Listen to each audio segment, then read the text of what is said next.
Okay, so hello students. Very good morning to all of you.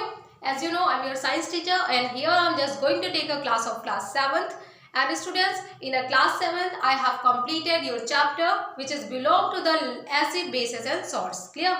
And today in this video, I'm just going to telling you about the exercise of this chapter. Okay, so let's start today's topic. Okay, so students, I have written the answer of your objectives and true false question which is given in your book. So I'm telling you answers, you have to listen this video and you have to take your answers in your book. Okay, so one thing also students, मैंने आप लोगों को पहले ही से बताया था, आप लोगों को जो ऑब्जेक्टिव क्वेश्चंस हैं उसमें जो आपके वेरी शॉर्ट हैं, जो आपके ट्रू फॉल्स हैं, जो फिल इन द ब्लैंक्स है और जो वेरी शॉर्ट आंसर जिसमें कि ओनली नेम लिखने के लिए बुक में स्पेसेस दी रहती है, वो सारी चीजें आप लोग को अपने बुक पे ही फिल करना है.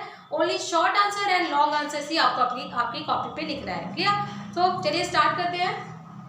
आपके फर्स्ट वन में क्वेश्चन था which one is the organic acid. So organic acid का आपको फर्स्ट ऑब्जेक्टिव आंसर होगा tartaric acid. Okay, then after वहां पे वीक एसिड, सेकंड वन में ऑब्जेक्टिव में वीक एसिड के बारे में पूछा हुआ था बेटा, तो उसका ऑप्शन आपका आंसर होगा ऑक्सैलिक एसिड.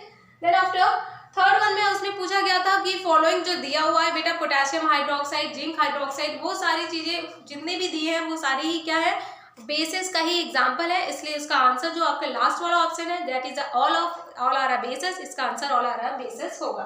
ओके, उसके बाद फिर आपका जो फोर्थ वन आंसर है विनेगर होगा. Vinegar is not base. ठीक है, तो it is in your objective question your fourth answer is vinegar and last one sorry answer जो होगा वो बेस होगा. तो आपको इसको लिख लेना है. क्लियर? अब उसके बाद ट्रू एंड फॉल्स में हम लोग चलते हैं बेटा. तो जो बुक में आपकी ट्रू एंड फॉल्स है तो हमने इसमें आप लोगों का बुक से आप लोगों को पढ़ लीजिएगा स्टेटमेंट में जो दिया हुआ है. इसके साथ ही मैंने यहाँ पे स्टेटमेंट आपको first, second, third, fourth and fifth के यहाँ पे स्टेटमेंट लिख दिए हैं. तो ये स्टेटमेंट मतलब मैंने आंसर्स लिख दिए हैं. तो ये वीडियो में आप इसके आपको वीडियो से ये फॉल्स जो है नंबरिंग मैंने लिख दिया है. फर्स्ट वाले जो आपका फॉल्स होगा, सेकंड फॉल्स होगा, थर्ड ट्रू होगा एंड फोर्थ आपका फॉल्स होगा और फिफ्थ आपका फॉल्स होगा. तो इसको आप फिल कर लीजिएगा. ठीक है, उसके बाद फिर आप लोगों के जो क्वेश्चन है उसमें दिया हुआ है वेरी शॉर्ट में कुछ सब्सटेंस दिए हैं, उनके आपको नेम लिखने हैं.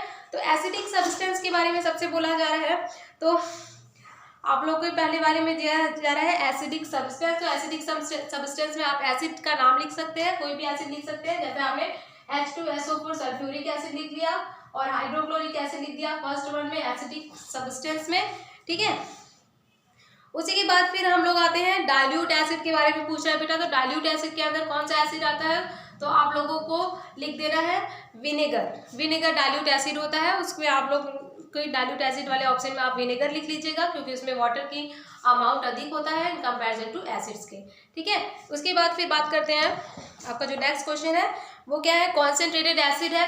कॉन्सेंट्रेटेड एसिड के बारे में जो उसमें ऑप्शन दिया है तो उसमें आप लोगों को सल्फ्यूरिक एसिड लिख लेना है क्योंकि सल्फ्यूरिक एसिड H2SO4 जो होता है वो कॉन्सेंट्रेटेड एसिड होता है. फिर इसके बाद बेसिक सब्सटेंस के बारे में पूछ रहा है बेटा. तो आप लोग को बेसिक सब्सटेंस में लिख लेना है सोडियम हाइड्रोक्साइड भी आप लिख सकते हैं, पोटेशियम हाइड्रोक्साइड भी लिख सकते हैं. तो कोई दो एग्जाम्पल बस लिख रहे हैं, आप लिख लीजिएगा. ये सारे आंसर आपको बुक में भी मिल जाएंगे और ये वीडियो में मैं बता दे रही हूँ क्योंकि कुछ बच्चे अगर नहीं ढूंढ पा रहे हैं तो वो वीडियो से सुन करके इसको आंसर को लिख लें. क्लियर? उसके बाद ऑर्गेनिक एसिड के एग्जाम्पल है. तो ऑर्गेनिक एसिड के एग्जाम्पल में आप लोगों को मैंने बताया था जितने भी एनिमल्स हैं, एनिमल और प्लांट से मिलने वाले एसिड होते हैं वो ऑर्गेनिक एसिड होते हैं. तो उसमें आप लोग एक एग्जाम्पल लिख सकते हो जो कि फॉर्मिक एसिड है. और फॉर्मिक एसिड का फॉर्मूला बेटा मैंने आप लोगों को बताया था HCOOH फॉर्मिक एसिड का फॉर्मूला होता है. तो आप इसको लिख सकते हो. ठीक है, अब इसके बाद फिर अदर सब्सटेंस जो दिया हुआ है anhydrous salt indicated anhydrous salt में आप लोग लिख सकते हो जिसमें सोडियम क्लोराइड के बारे में लिख सकते हो, ड्राई सोडियम क्लोराइड इस तरह लिख सकते हैं. साथ ही साथ जो आपके नीचे साइड में दिया हुआ है दैट इज इंडिकेटर. सो बेटा इंडिकेटर में आप लिटमस पेपर लिख सकते हैं. ठीक है, तो लिटमस पेपर इंडिकेटर का एक एग्जाम्पल है तो आप उसमें लिटमस पेपर लिख लीजिएगा. ओके, उसके बाद फिर हम नीचे साइड में जो दिए हुए हैं जिसमें आप लोगों को नेम लिखना है आपका नेक्स्ट क्वेश्चन, उसमें सबसे पहले आपको मिनरल एसिड का नाम लिखना है. तो मिनरल एसिड में आपको जो वेरी शॉर्ट में ए के बाद जो बी नंबर है मिनरल एसिड का नाम लिखना है. मिनरल एसिड में हाइड्रोक्लोरिक एसिड मिनरल एसिड है तो आप उसका नाम लिख लेंगे. उसके बाद ऑर्गेनिक एसिड का नाम है, याद रखिएगा जो आपके वेरी शॉर्ट का वेरी शॉर्ट बी में है जो, तो फर्स्ट वन का मिनरल एसिड पूछ रहा है तो हाइड्रोक्लोरिक एसिड लिख लीजिएगा। सेकंड वन ऑर्गेनिक एसिड है तो सेकंड वन ऑर्गेनिक एसिड में एसिटिक एसिड CH3COOH लिख लीजिएगा। उसके बाद फिर पूछ रहा है वीक बेस, तो वीक बेस के अंदर आप लोगों को क्या लिख लेना है, जो वीक बेस उसमें दिया हुआ है जैसे ammonium hydroxide NH4COH, NH4OH ammonium hydroxide आपके वीक बेस में आता है, वीक बेस लिख लीजिएगा। उसके बाद स्ट्रॉन्ग बेस का पूछ रहा है, स्ट्रॉन्ग बेस में आप लोग लिख लीजिएगा, स्ट्रॉन्ग बेस आपका सोडियम हाइड्रोक्साइड होता है NaOH, तो इसका लिख लीजिएगा, ठीक है ना। इसके साथ ही आपकी जो एक्सरसाइज हो गई है वो एक्सरसाइज के क्वेश्चन कंप्लीट हो गए हैं। अब केवल आपका शॉर्ट आंसर और लॉन्ग आंसर है वो मैं आपकी ऑनलाइन क्लास में आपको बताऊंगी।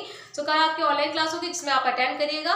Okay, so this is all about of my today's class. Okay, so if you have any query so you will tell me tomorrow's online class. Okay, thank you and have a nice day.